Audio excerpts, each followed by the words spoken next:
नमस्कार दोस्तों, आप सभी का स्वागत है। आज हम बात करेंगे कि गर्मियों के पौधों के लिए हमें किस तरह की मिट्टी बनानी चाहिए ताकि हमारे पौधे अच्छे से ग्रोथ करें, उन पर अच्छे फूल आते रहें। ठंड में पौधों की मिट्टी अलग तरह से बनती है और गर्मियों में अलग तरह से। तो चलिए देखते हैं।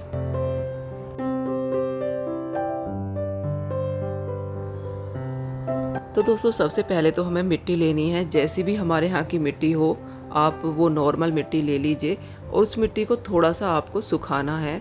आप अगर 1-2 घंटे की धूप उसको लगा देंगे तो मिट्टी अच्छे से सूख जाएगी और अगर उसमें किसी भी तरह की फंगस वगैरह की प्रॉब्लम है तो वो दूर हो जाएगी।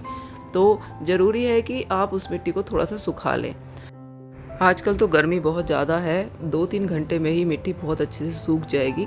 तो अगर किसी भी तरह की मिट्टी में कोई भी ऐसे बैक्टीरिया हैं जो हमारे पौधों को नुकसान पहुंचा सकते हैं तो वो ख़त्म हो जाएंगे। अगर आपके यहाँ धूप नहीं आती है तो एक दिन के लिए अच्छे से ऐसे ही फैला के छोड़ दीजिए। हवा से भी आजकल मिट्टी सूख रही है, तो इतनी गर्मी हो रही है तो आप हवा में भी उसको फैला देंगे तो भी वो सूख जाएगी। तो ये सबसे पहला काम है। अगर आप पुरानी मिट्टी यूज़ करते हैं तो उसको पहले सुखा ज़रूर लीजिए ताकि उसके सारे जो भी ख़राब वाले कीड़े मकोड़े होते हैं वो सब ख़त्म हो जाएं। और मेरे यहाँ की मिट्टी लाल है तो लाल मिट्टी मैं इसी तरह से यूज़ करती हूँ, उसको अलग रख लेती हूँ। और इसके बाद जो हम इसमें चीज़ें मिलाएंगे वो आप देखिए। सबसे पहले तो ये मिट्टी है जो मैंने अच्छे से सुखा ली है। देखिए बिल्कुल सूखी हुई मिट्टी है, बिल्कुल बढ़िया। तो जितनी हम मिट्टी लेते हैं उतना ही हमें इसमें सैंड लेना है, अगर आपके यहाँ की मिट्टी चिकनी है तो। अगर आपके यहाँ की मिट्टी बहुत ज़्यादा चिकनी नहीं है तो इससे आधा आप इसमें सैंड मिला लीजिए। तो ये मिट्टी के ऊपर है। बहुत जगह की मिट्टी बहुत ज़्यादा चिकनी नहीं होती है तो वहाँ पर अगर आप मिट्टी से आधा भी रेत उसमें मिलाएंगे तो भी बहुत है। लेकिन कहीं कहीं की मिट्टी बहुत ज़्यादा चिकनी होती है तो वहाँ पर आप बराबर का रेत मिला लीजिए ताकि ड्रेनेज अच्छा रहे मिट्टी का।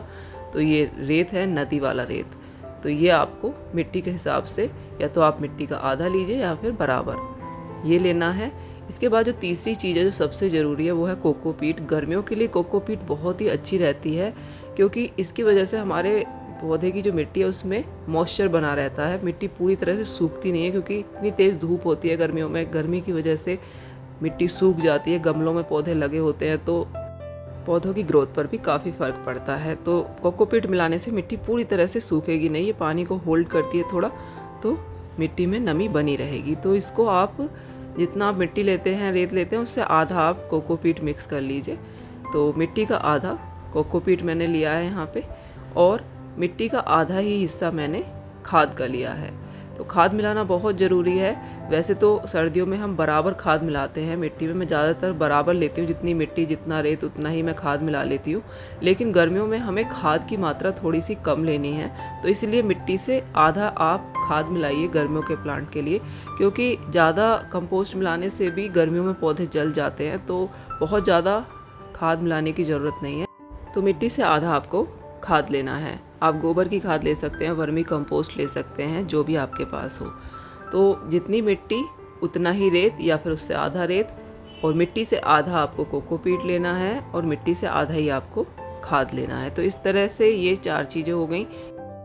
अभी हम इसमें 2 चीज़ें और मिक्स करेंगे जिससे मिट्टी और भी ज़्यादा अच्छी हो जाएगी और कभी भी हमारे पौधे ख़राब नहीं होंगे। इसमें हम थोड़ी सी नीम की खल डालेंगे। इसको आप मिट्टी के हिसाब से डाल लीजिए, इससे कोई इतना ज़्यादा फ़र्क नहीं पड़ेगा। आप 2-3 चम्मच इसमें डाल दीजिए नीम की खल। और इसके अलावा मैं इसमें डालूँगी 1 से 2 चम्मच फंजीसाइड। फंजीसाइड डालने से हमारे पौधे में जो फंगस की प्रॉब्लम हो जाती है वो नहीं होगी। वैसे तो नीम की खल मिलाने से भी ऐसा प्रॉब्लम नहीं होती है, लेकिन अगर हम 1 चम्मच के करीब 1-2 चम्मच ये फंजीसाइड भी इस मिट्टी में मिक्स कर देते हैं तो हमारे पौधे की जड़ों को कभी भी कोई नुकसान नहीं होता है।